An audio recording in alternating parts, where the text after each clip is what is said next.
Buenas noches, mi nombre es Geraldine Barreto, estudiante de Administración de Empresas. Vamos a realizar una entrevista a Luz Delia Romero. Ella es la que va a contestar nuestras preguntas de antropología. Señora Luz, ¿de cuál región del país proviene usted y sus familiares? Mi familia y yo provenimos de la costa norte de Colombia, exactamente del departamento del Cesar. ¿Qué costumbres aprendió o conserva de sus padres o abuelos? Algunos alimentos, algunas costumbres de la cocina, eh, mi acento costeño. Cuéntanos un poco de los alimentos. Básicamente la parte de los alimentos, lo que es la comida típica de nuestra tierra, se basa en lo que nosotros llamamos bastimento, como es el guineo, el plátano, el ñame, la batata, la racacha y la malanga. ¿Y algún plato típico? Sí, claro, comemos muchas veces una comida que se llama la viuda de pescado, que se hace a base de pescado seco, con guineo, plátano, todo lo que nosotros llamamos bastimento. ¿Cuáles son los recuerdos más importantes de su infancia? Bueno, mis recuerdos más importantes son de pronto los juegos con los abuelos, que tenía una abuela que nos enseñaba muchos juegos y entonces eso perdura en mi recuerdo. Cuéntame un poco de esos juegos. Bueno, resulta que en aquel tiempo cuando yo nací, exactamente en esa población era muy escasa en ese tiempo no había una luz eléctrica como ahora. Era de vez en cuando o sobre todo en las noches que teníamos luz. Entonces, cuando no había luz, cuando el día que no había luz porque había daños o algo, entonces ese día la abuela se encargaba de juntar a todos los nietos y jugábamos a la luz de la luna. Y esos juegos eran muy hermosos, esos son recuerdos muy bonitos que uno tiene. ¿Y cuál era tu juego favorito de todos esos que practicaban entre ustedes? Bueno, jugábamos uno que se llamaba verde limón.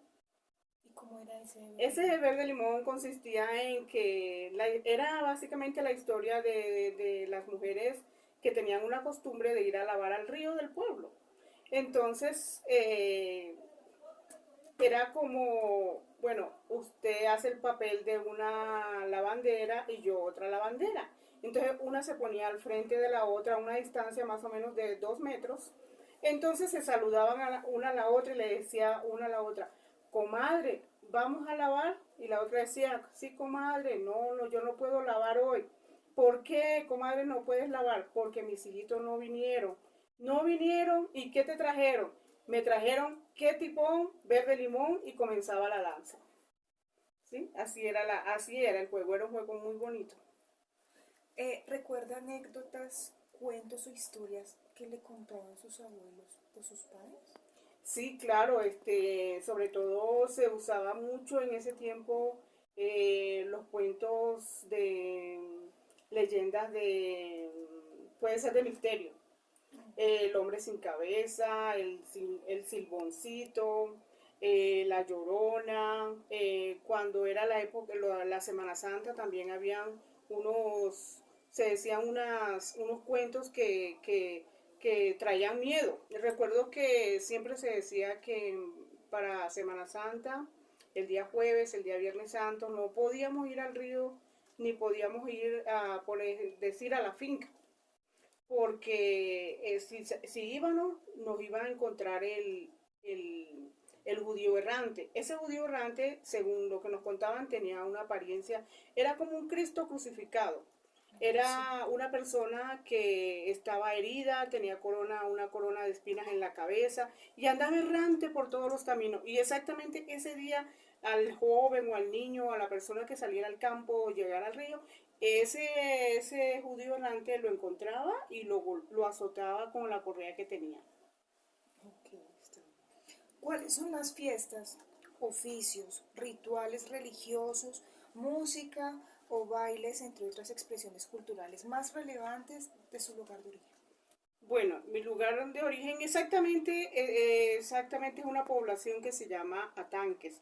Eso queda en la Sierra Nevada de Santa Marta. Entonces, eh, por, mm, por su cultura y por la gente, yo aprendí que había muchas fiestas patronales. Por ejemplo, la fiesta de el Corpus Christi, que se celebra en junio, Sí, donde se ve ahí, por ejemplo,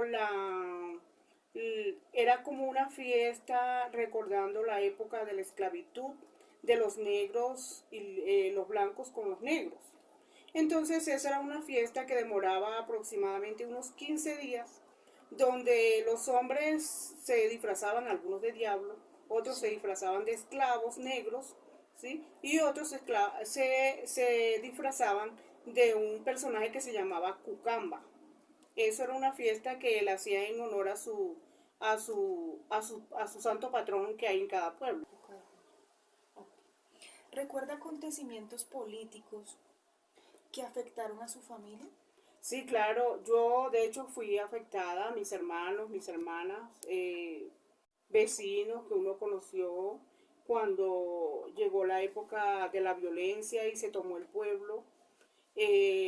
Hubo mucho desplazamiento. Yo soy una víctima, mi familia fue víctima de ese conflicto que hubo en ese tiempo a partir del año 1986, 87 en adelante.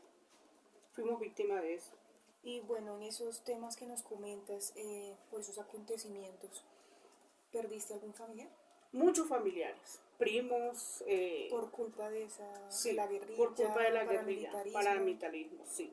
Se tomaba el pueblo de tal manera que en un tiempo llegaban los guerrilleros, otro tiempo llegaban los paramilitares. Entonces, si una persona atendía a un guerrillero, entonces ya le hacían esa persona era guerrillera. Y si atendía a un paramilitar, que le daba un vaso de agua o simplemente le ofrecía una silla, porque es una costumbre de atender al foráneo, entonces eso se tomó a mal y entonces por esa simple razón se mataba a las personas. De todo lo que nos has contado en cuanto a las anécdotas que has tenido, en cuanto a las fiestas que has conocido, que has vivido en carne propia, ¿qué costumbre quedó en ti y que has decidido pasar de generación en generación? Pues me conservo yo la parte de los alimentos, la parte del respeto que se debe tener en la familia. Esa parte sí la conservo y la practico. Gracias, esta sería toda la entrevista que quisimos hacer para la materia de antropología. Entonces, gracias, señora Luz, por darnos este espacio.